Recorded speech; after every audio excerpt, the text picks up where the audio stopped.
खुलुमबाय लोगोफोर गासैखौबो आंनि गोदान भिडिअ बरायनाय बावहरनाय थाबाय। बेंगलरनि वेलिकावल होननाय थाइसे जायगायाव सासे नेपालनि आइजोआ रुम भारा लानानै थादोंमोन आरो बै रुमाव बायजोखैजा ताला लगायनाया प्राय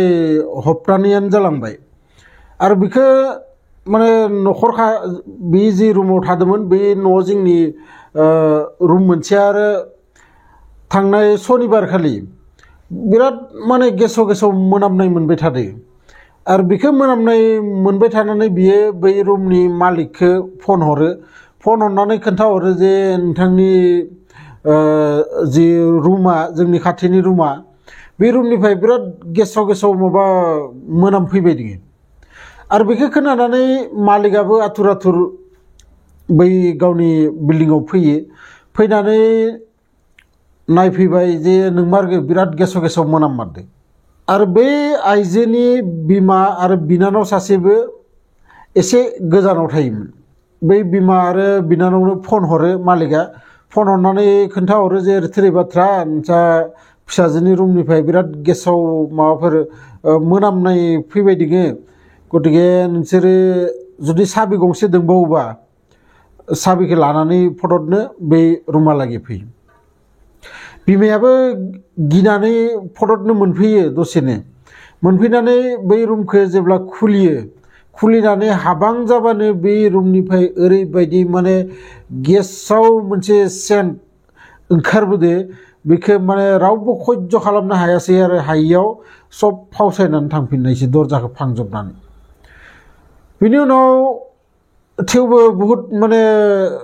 जि एरि मुथेनानै मास्क गांनै गांथाम गाननानै मालिकजों बै बिमाजों लोगोसे सानैसो मानसि बै रुमाव हाबनानै नायहैबाथाय जि नुहैदो नोंथांमोना नुबाथाय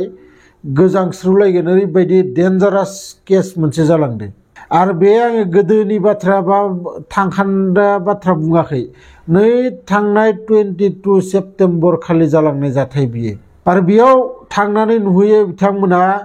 माने बेयो रुमा ओरैबायदि नङा जे बिराद गेदेर फ्लेट, बिराद गेदेर नङा, मोनसेल' रुमनिल' माने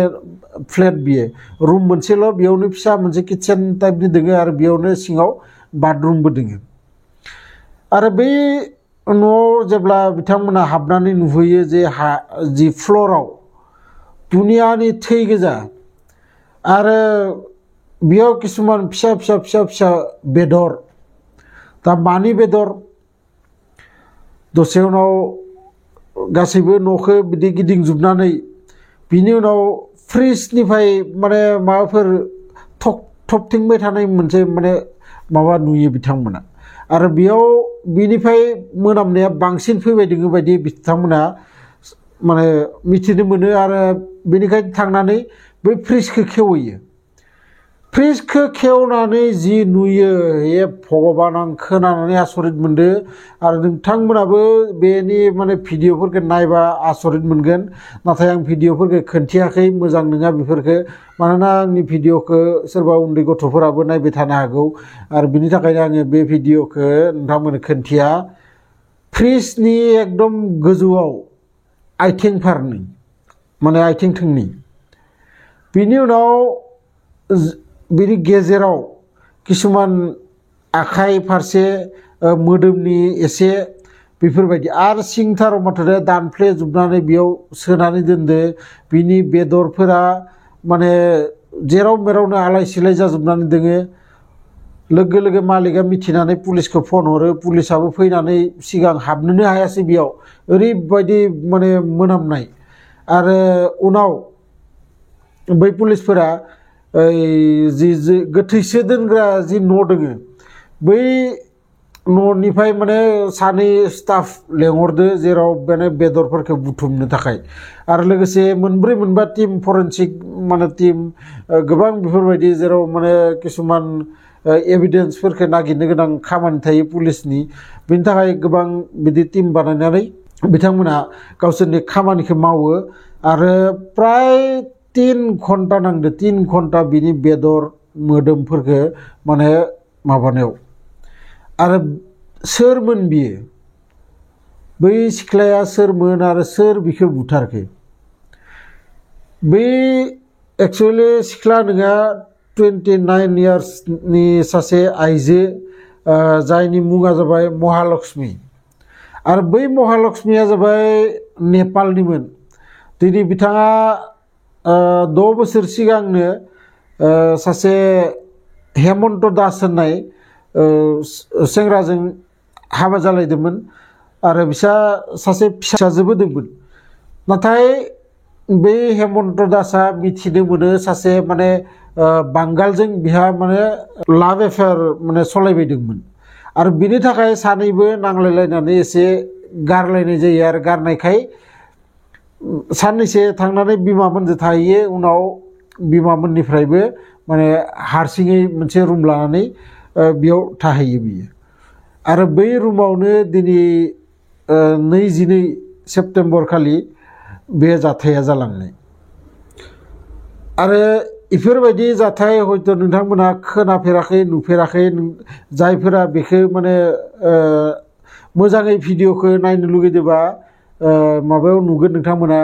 जोंनि जि नेशनेल निउज टिभिफोराव नुगोन बिथांमोना किसुमानखौ बानायनाबो खोन्थियो आरो किसुमानखौ रियेलबो खोन्थियो नाथाय थेवबो बांसिन नोंथांमोना बेखौ मोजाङै नुनो मोनगोन आरो दा खोन्थाया ओरैबायदि जाहैबाय आं नोंथांमोननो बे भिडिअखौ मानो खोन्थिदो बा आं दिनै बिनि थाखाय मानो भिडिअखौ बानायदो जोंनि आसामनिफ्राय गोबां बर' सिख्लाफोर बर' आइजोफोर बिदिनो फैनानै गोदाव सोराव जाफैयो बेंगलरफोराव फैनानै बेंगलरफोरा इमान माने फिसा फेनला माने सहर नङा बियो बिराद गेदेर सहर जोङो दिनै इमान बोसोर बे जायगायाव थाबाय थेवबो जोङो माने मोजाङै सिनायजोबा गतिके बेफोराव फैनायनि सिगां निजेनि मानसि आरो मोजां सिनाया जाना मानसि नङाबाथाय साबधान बेफोर जायगायाव जायनि मेनि खोन्था लानानै माने दाफै जों गोबां नुनो मोनो बिदि आइजोफोर बा सोरबा लाइमोनफोरबो फैनानै उनाव सोरबा बांगालजों थाफानानै दोङो सोरबा जायजों हागो मुथुदे फैनानैथ' नोंथांनि थाखाय खामानिया रेडि थाखाया फैनानै नोंथाङा खामानि नागिरनांगोन आरो खामानिफोराबो ओरैबायदि जेराव मेराव नोंथाङा गोसोआ जनाय नङा बा जेबो खामानिखौ नोंथाङा मावनो हानाय नङा नोंथाङा जाबायदि सानबोयो जे न'आव थांनानै बिराद आराम आं एयार कन्डिसनाव जनानै माबाफोर लिरनाय खामानि मोनगोन बा बेफोरबायदि खामानिफोरखौ माने सहस नङा मोननाया बिनि थाखाय साबधान सोरबा बेंगलराव बेफोरबायदि फैनानै थाफैनाय बेंगलरानो जाथो मुम्बाइआनो जाथो गवाफोरावनो जाथो गोबां जोङो आजिखालि बिदि जोंनि बर' लाइमोनफोरखौ आरो बर' आइजोफोरखौ आलाय सिलाय जाफैनाय जोङो नुनो मोनो गोदाव सोराव जाफैनाय